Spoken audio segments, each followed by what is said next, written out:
Rajesh Khanna ji, India's first superstar. सच में लोग दीवाने हुआ करते थे राजेश खन्ना जी के। लड़कियां तो मैंने सुना है जैसे वो अपनी गाड़ी से जाते थे उनकी गाड़ी के आगे लेट जाती थी। इतना ही नहीं, I don't know if it is true और नॉट, मैंने एक आर्टिकल पढ़ा कि उनकी गाड़ी पे जमी हुई धूल से वो मांग भर लेती थी। ओह माय गॉड, बहुत कुछ होता था, खून से लेटर भी लिख के भेजती थी। And it's part of the folklore now, you know. ये भी कहा जाता है कि यू नो एक बार जब ये शूटिंग कर रहे थे तो हावड़ा ब्रिज पे भीड़ जमा होने के डर से शूटिंग कैंसिल कर दी गई थी कि इतनी भीड़ जमा हो जाएगी कि Howrah bridge will collapse. So all these stories are now part of the folklore. एक बहुत कमाल की डॉक्यूमेंट्री बीबीसी ने बनाई है जो मैं रेकमेंड करना चाहता हूँ। It's called Bombay superstar. वो सबको देखनी चाहिए, यूट्यूब पे अवेलेबल है और otherwise you could also search for it in the archives. वो बताती है कि एक्चुअली में किस तरह का स्टारडम था।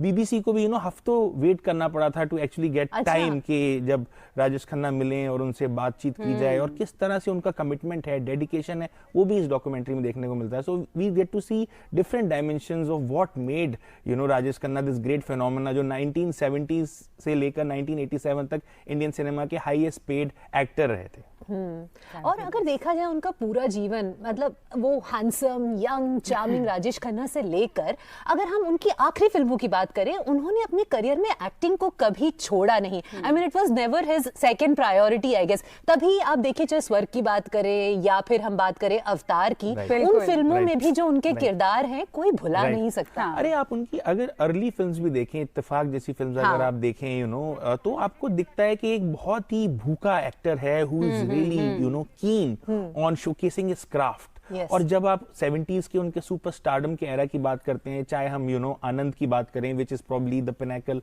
ऑफ हिज, चाहे हम अमर प्रेम की बात करें, इनफैक्ट अमर प्रेम तो एक ऐसी फिल्म है जो लिखी गई थी फीमेल सेंट्रिक अप्रोच में। सो दैट कैरेक्टर ही really created out of nothing.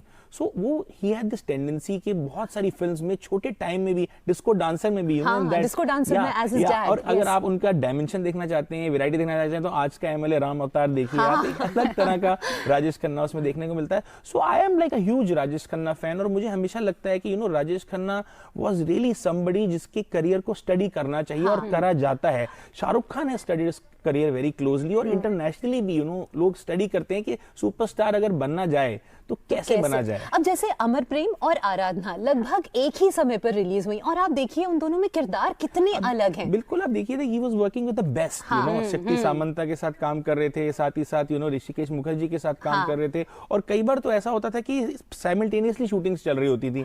तो फर्स्ट हाफ जाके वो एक कैरेक्टर में है, तो ये आज के जो एक्टर्स हैं जो मेथड एक्टिंग की हम बात करते हैं कि वो स्पेस लेते हैं, तो वो लग्जरी भी उनके पास नहीं थी। एक ही टाइम पे ही इज प्लेइंग आनंद और उसी टाइम पे he is playing you know some other character. So switch off switch on switch on switch off. इतनी जल्दी कैरेक्टर्स को चेंज करना मुझे लगता है इतना इजी नहीं है। अरे तभी तो वो सुपरस्टार थे। आप बावर्ची देख लीजिए, बिल्कुल एक अलग तरह का ये किरदार था और कॉमिक टाइमिंग अगर उनकी देखी जाए तो कितनी कमाल है। एक चीज जो मैं यहाँ पे हाईलाइट करना चाहता हूँ वो है सिंकिंग की बात, यू नो जो वॉइस सिंकिंग होती है। आज के एक्टर्स आप देखिए, of course a lot of them are good, but हमें कई बार लगता है कि यार क्या वॉइस सिंकिंग होती थी, लगता था किशोर दा ही गा रहे हैं या राजेश खन्ना ही गा रहे हैं। वो सिंक जो है मैंने राजेश खन्ना से अच्छा बहुत रेयरली देखा है कि लगता है कि सोल में उतर गया है। और उन्होंने कई बार कहा भी, यू नो सारा क्रेडिट किशोर दा को जाता है। और जिस तरह से किशोर दा की आवाज जो राजेश खन्ना के साथ जब मिलके जिस तरह के मैजिकल सॉन्ग्स हमारे पास हैं, अभी आपने दिखा है कटी पतंग के कमाल कमाल के बेमिसाल song,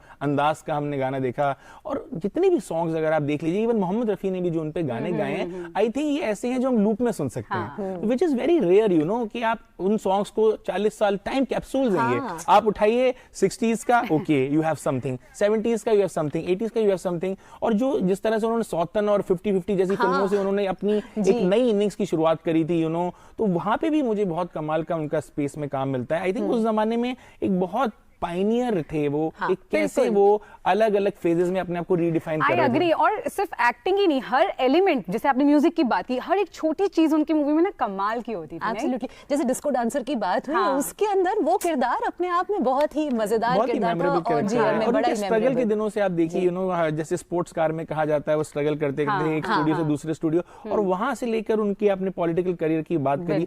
so everywhere he was giving his best, come what में। वंडरफुल। तो इस वीकेंड हमारे पास बिल्कुल अगर देखा जाए ना सेलिब्रेशन का कोई बहाना बिल्कुल, छूटा ही true, नहीं है। true। न्यू ईयर है, लंबा वीकेंड है और उसके साथ राजेश खन्ना जी का बर्थडे है, तो हम जरूर उनकी और फिल्मों के दूरदर्शन साथ पे इस भी बार मुझे लग रहा है कि काफी अच्छी अच्छी फिल्में दिखाई जा रही है, मैं देख हाँ, रहा था अभी, हाँ। तो I think it's really a treat for fans. Absolutely. तो थिएटर्स, ओटीटी, आर्काइव सब जगह एंटरटेनमेंट का भरा हुआ खजाना है, है जी। literally। Thank you Murtaza, so much। बहुत अच्छा लगा आज आपसे बात करके, हमेशा की तरह। Thank you again. Always a pleasure. तो ऋचा जी अर्ज जी। किया है बताइए। सन सन सन